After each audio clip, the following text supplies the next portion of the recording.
talk about three pieces of gear that I am really digging.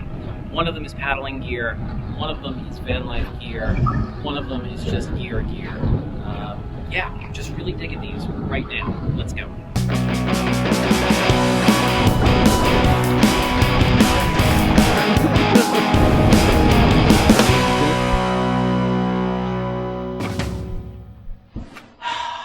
Welcome back to the van, everyone. Super excited today to talk about three pieces of gear that I'm really enjoying right now. One of them is paddling specific. One of them is more van life, though applicable for like car campers as well. And then the third is just outdoor gear, a piece of outdoor gear that I really love. And so the first one that I want to talk about is my Bilge Pump. This one is actually made by Aquabound. It's the Aquabound Bilge Master. I'm super happy with it. Okay, so a bilge pump is used primarily in sit-in kayaks, which can fill with water, and are used to pump water out. So after a self-rescue, or I'll use it like if water collects in the boat from rain, because cockpit covers are never 100%. I mean, they cover 100%, but they leak and you get condensation and stuff like that. Or at the end of a day's paddle, just to pump the boat out. Primarily, they're used for after self-rescue. And since they're used like that, you really want them to be reliable. Now, I replaced my bilge pump twice in 2 years. Now, that sounds like I destroyed two of them in 2 years, but I really didn't. What happened was I had one for a long time, maybe a decade, and it died, and I was really upset because I'd had it for a long time and I really loved it. And then I bought another one from NRS, and it lasted about a year, and then the disc at the bottom of the plunger broke off, and there's no way to fix it. So I went and bought another one, and it cost more than I wanted it to. I think it was like $45, which seems like a lot for a bilge pump, but it was this Aquabound Bilge Master. It's built really beautifully. It moves a ton of water, and it's got screws on it so that you can take it apart and hopefully replace broken parts as it occurs. I haven't gotten to the point where I need to do that yet, but I am super happy with this bilge pump. As I said, it was more than I wanted to spend. I'm going to double check the price, but I think it was like $45. I got it at REI, but I am super happy with it. And you got to have a bilge pump if you're paddling a sit-in kayak. So that's the first one, Aquabound Bilge Master. Really happy with it. Okay, number two is going to seem like an odd one. It's really not. We cook a lot of meals in the van. I like to cook big dinners. Normally we're cooking eggs for breakfast. My wife will not function in the morning before she has coffee, so coffee is going on. And so I have a 2-burner camp stove that for years I ran on the sort of ubiquitous green canisters. Technically they are refillable, but they're kind of a pain in the butt to refill. When I built out this van, I decided I didn't want to be relying on finding those, which at the time when I built the van, it was during COVID and it was hard to find propane. And so I didn't want to get stuck not being able to find green cylinders, particularly as we were building the van specifically to do a month-long, or really a little bit more than a month, but a month-long trip out west to see our son and then to go down into New Mexico. And so I didn't want to be relying on little green canisters. And that was when I found the Ignic, I hope I'm pronouncing that right, Propane Growler. It is essentially 5 of these. And it is a little expensive. I want to say it was $145. But it is essentially just a smaller propane cylinder, smaller than like a 20-pound or 25-pound propane cylinder you would use for your barbecue or for your grill. And the beauty of it is you can easily get it refilled any place that they refill propane. The first time I filled it, it cost me less than one of these. So it was $8 to fill it with propane. These are $12 to $13 to $14 a piece. I can reuse that forever, I guess until it rusts out or something like that. Whereas these, you can refill them, but it's hard to do. You need a whole rig to do it. It's far easier to go that route. Since I got it filled that first time in March, after our month-long road trip, I came back and had it filled again, really because I wanted to see how much we had used. And it took so little propane that the guy didn't charge me. It would have been the equivalent of like $2. And I just weighed it to figure out how much propane is still in it, and it still has 3 pounds out of the 5 pounds of propane. So it is still halfway full after being refilled last summer, and we cook a lot. I could not be more happy with it. The other thing that I did with that was I ran a propane hose. The growler comes with a storage bag, which is actually what it lives in, so it's not rattling around in the van. And I built a little box for it that it sits in, down nice and low. And then I ran the hose that it comes with. So it's designed to be plugged into traditional 2-burner propane camp stoves. It's got a hose that adapts it to camp stove size. And so I ran that cable up behind the cabinets in the van,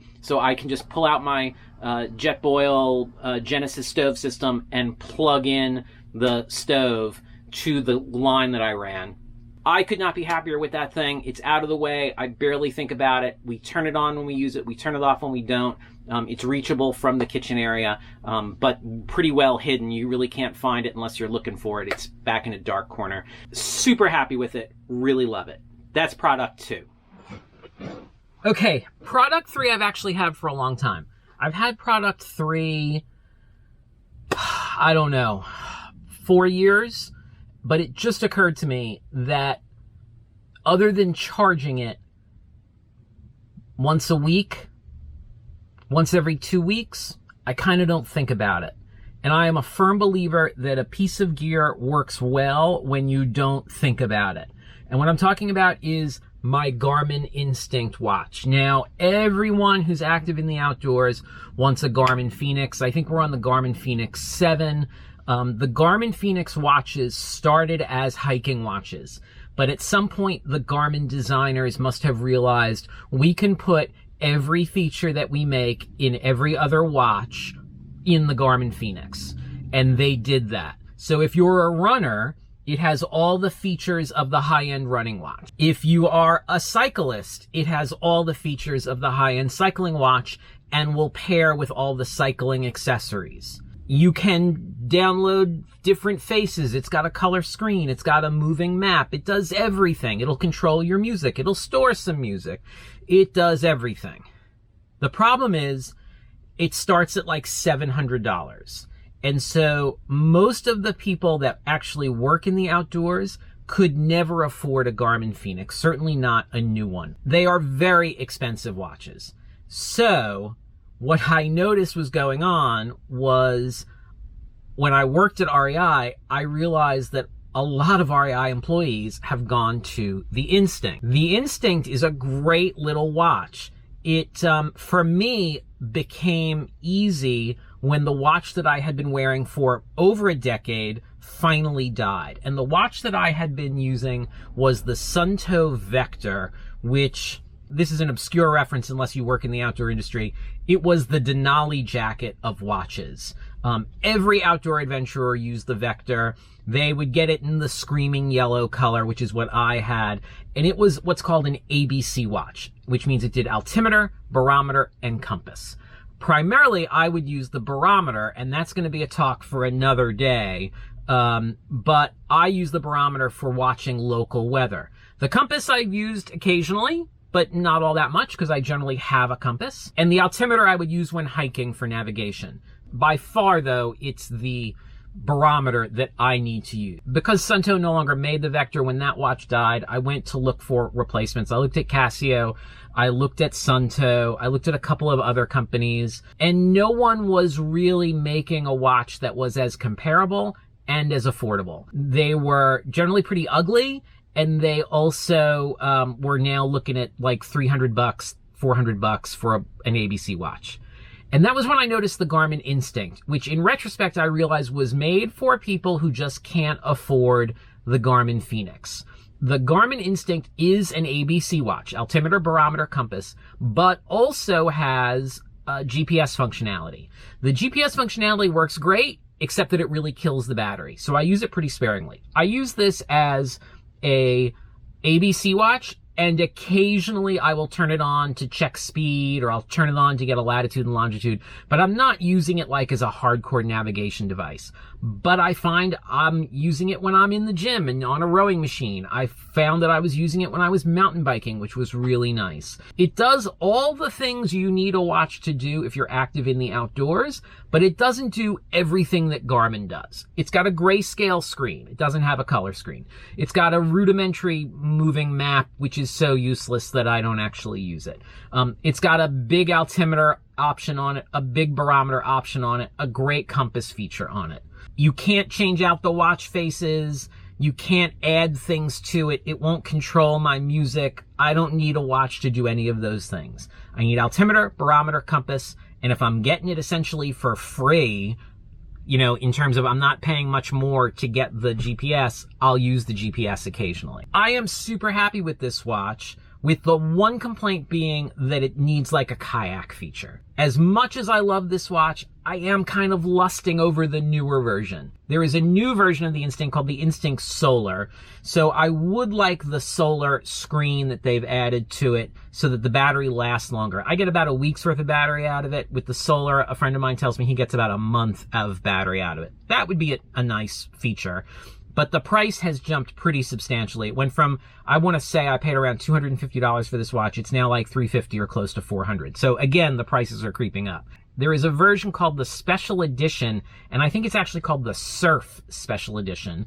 And the reason I want that is that it does tides. That would be super useful for me. But again, we're pushing $400, and I'm not spending $400 on a watch. So Garmin Instinct, the original Garmin Instinct, great watch. I'm sure the new version, the solar version, is amazing, but just a little bit more than I'm willing to spend. But maybe when this one dies, we'll see. Okay, that's 3 products. Okay, so that's 3 products that I am in love with right now. If you've got a product you're totally digging that I need to check out, be it for van life or camping or backpacking or paddling, leave a comment down below. While you're down there, hit like, hit subscribe. I would really appreciate it. My books are available on Amazon. I've got paddling books, backpacking books, and trip planning books. Those are all available on Amazon for Kindle or for print. Otherwise, I'll see you outside.